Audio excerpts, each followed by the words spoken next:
നമസ്കാരം, ഞാൻ മനാഫ്. കഴിഞ്ഞ ദിവസം ഞാനൊരു വീഡിയോ ഇട്ടീന്.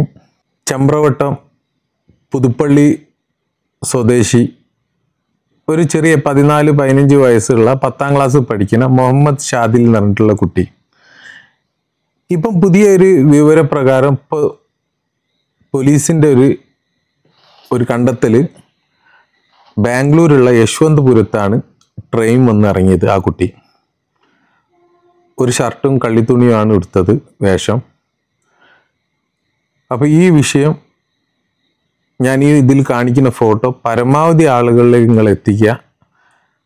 ആ മോനെ മുഹമ്മദ് ഷാദിൽ എന്ന പേര്, ആ കുട്ടീനെ എത്രയും പെട്ടെന്ന് അവരെ വീട്ടിലെത്തിക്കേണ്ടതുണ്ട്. കർണാടക അതുപോലെ തന്നെ ബാംഗ്ലൂർ ഭാഗത്തുള്ള മലയാളികളായിട്ടുള്ള എല്ലാവരും ഈ ഫോട്ടോ എല്ലാവർക്കും ഷെയർ ചെയ്യുക. എന്നിട്ട് ആ കുട്ടിയെ കണ്ടെത്താൻ സഹായിക്കുക.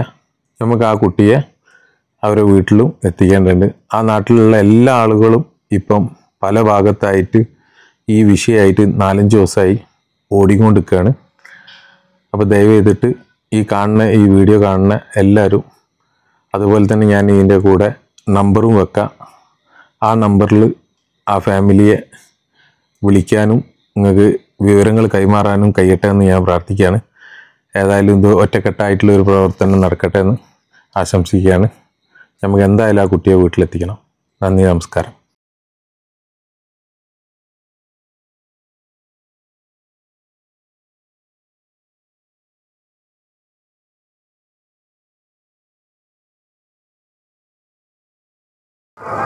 ನಮಸ್ಕಾರ, ನಾನು ಮುನಾಫ್ ಮಾತಾಡ್ತಾ ಇದ್ದೀನಿ.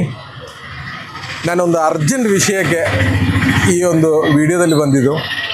ನಮ್ಮೂರಲ್ಲಿ ಕೇರಳದಲ್ಲಿ ಮಲಪ್ಪುರಂ ಡಿಸ್ಟಿಕಲ್ಲಿ ಒಬ್ಬ ಹುಡುಗ ಮೊಹಮ್ಮದ್ ಶಾದಿಲ್ ಅಂತೇಳಿ ಹೆಸರು. ಅವನು ಮನೆಯಿಂದ ಎಲ್ಲೋ ಹೋಗಿಬಿಟ್ಟಿದ್ದಾನೆ. 4 ದಿನ ಆಯಿತು.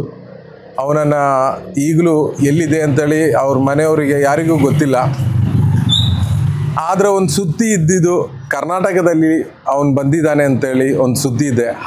10ನೇ ಕ್ಲಾಸಲ್ಲಿ ಓದುವ ಹುಡುಗ, 15 ವರ್ಷ ಅವನದು ಏಜು.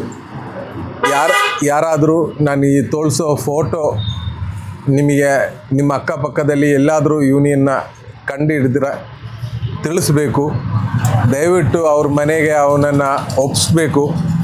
ಅವ್ರ ಅಮ್ಮನ, ಅವ್ರ ಫ್ಯಾಮಿಲಿ ಎಲ್ಲರೂ ಅವನಿಗೋಸ್ಕರ ಕಾಯ್ತಾ ಇದ್ದಾರೆ.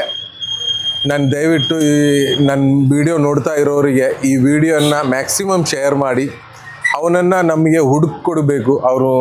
ಅವರು ಊರಲ್ಲಿರುವ ಎಲ್ಲ ಜನಗಳು ಈಗ ಈ ವಿಷಯನ ನೋಡ್ತಾ ಅವರೆಲ್ಲ ಬೇಜಾರಲ್ಲಿದ್ದಾರೆ. ದಯವಿಟ್ಟು ಈ ವಿಡಿಯೋನ ಮ್ಯಾಕ್ಸಿಮಮ್ ಜನಗಳಿಗೆ ತಲುಪಿಸ್ಬೇಕು.